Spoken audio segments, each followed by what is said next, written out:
In this video, I'm going to show you how you can hide Taskbar on Windows 10 or Windows 11 computer. Essentially, Taskbar helps us to expose the programs we are working on and also helps you to easily access programs that you want to work on. But sometimes this might be distracting. So to hide this Taskbar, kindly follow the following instructions. My name is Isaac and this is A Minute with AI. Kindly hit and like this video to support me. So go to the Taskbar and right click at any place. Now from here you can see the Taskbar settings have been opened.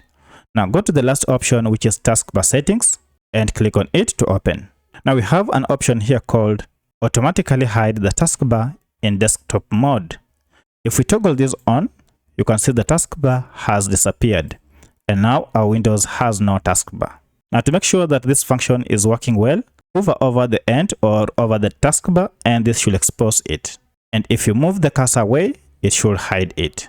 So that's how you disable or hide Taskbar on your Windows 10 or Windows 11 computer. Thank you for watching and let's meet in the next video.